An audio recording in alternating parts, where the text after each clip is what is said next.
Number 10. Paul Brittain. Hello, my name is Ed Vincent. I'm a sex education educator, so you can call me Sex Ed. That's me. In just a season and a half on SNL, Brittain crafted some truly memorable characters, such as unqualified intimacy expert Sex Ed Vincent, the overgrown Lord Windermere, and Croatian comedian Goran Funky Boy Bogdan. Ooh, Funky Boy!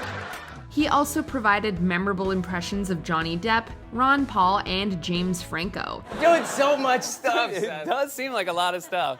So, why did Brittain leave the show halfway through his second season? While the initial reports said that the split was amicable, in an interview with Kevin Pollak, Brittain's SNL co-star and friend Taran Killam indicated that Brittain was let go by the show. We wish we could see Brittain, as his comedic energy stood out during his short run on SNL. Plus, his uncle is Bob Newhart. Number 9.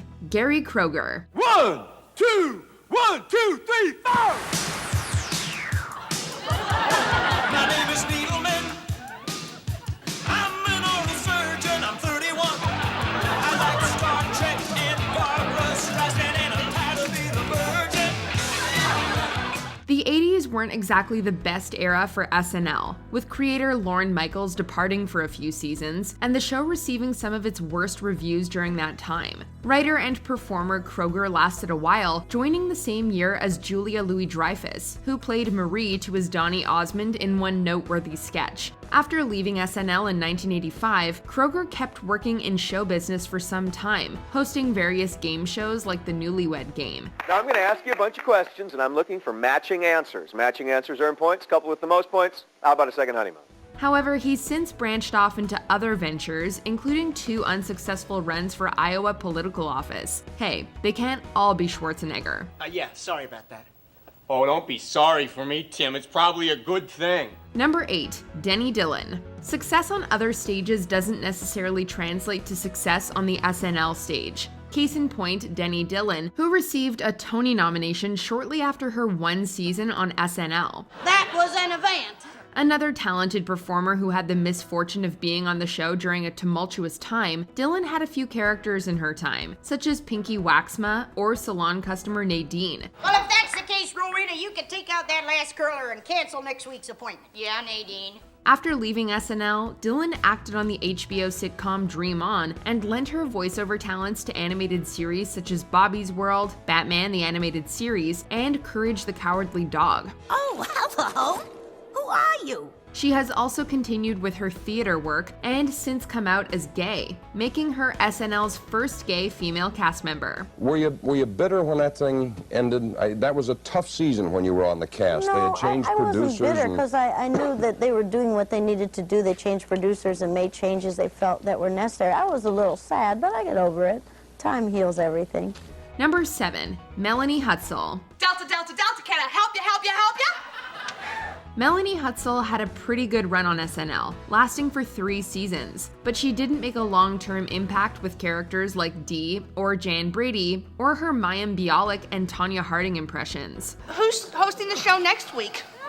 Yeah, do they need someone to host? I mean, we could, After leaving SNL in 1994, Hutsell spent most of the 2000s away from entertainment, focusing instead on raising her children. However, Hutsell has since returned to our screens, appearing in films with other SNL alums such as Bridesmaids, along with recurring roles on shows including Transparent. Who doesn't appreciate a good comeback? Number 6. Jeff Richards. If the name Jeff Richards doesn't ring a bell, how about Drunk Girl? I'm totally going on spring break this year. I've been going on spring break since I was 12. Richards played the inebriated character numerous times on Weekend Update. He also did skilled impressions of diverse figures like Bill O'Reilly and Dustin Hoffman. Not doing that. I'm not doing a song. Richards' sketch comedy experience predated his time on SNL, as he was previously a featured player on Mad TV. Come on, do it! Strike me down, please! I guess he's busy. While he might not be at the same fame level as Will Ferrell or Adam Sandler, Richards has found continued success in the world of stand-up comedy. Hopefully he doesn't have to deal with too many drunk girls in the crowd. You'll be okay. You okay? Number 5. Tim Kazurinsky. Tim Kazurinsky is another fairly forgotten SNL cast member, lasting for 3 seasons in the 80s. However, he got a solid number of impressions under his belt, including a few that wouldn't fly by today's standards. I wanted to start things off with that humorous trick because tonight's topic is rather grisly. Kazurinsky also created memorable characters such as Dr. Jack Badofsky and Mr. Landlord on Mr. Robinson's Neighborhood. It's Mr. Landlord. Hello, Mr. Landlord.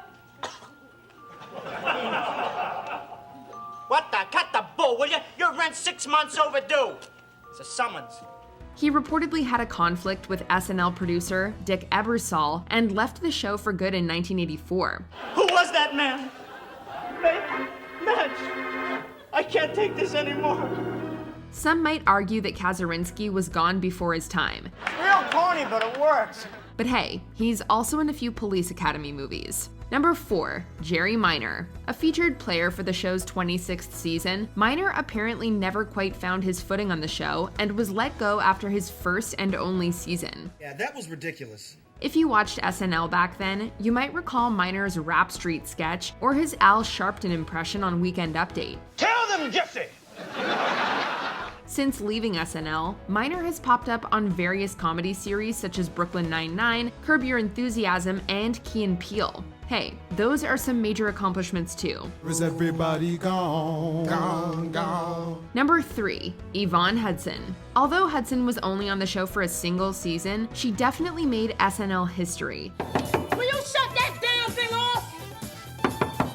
I know you in there. As the first Black woman on SNL, joining and leaving in the show's 6th season, Hudson helped to pave the way for cast members such as Ellen Cleghorn, Leslie Jones, and Ego Wodim. You right. Before being inducted into the cast as a featured player, Hudson appeared a few times as an uncredited extra and continued to pop up occasionally until 1984. After that, Hudson seems to have left show business for good. Wherever Hudson is now, we hope she realizes just how important she is. Number 2, Terry Sweeney. To our little miracle.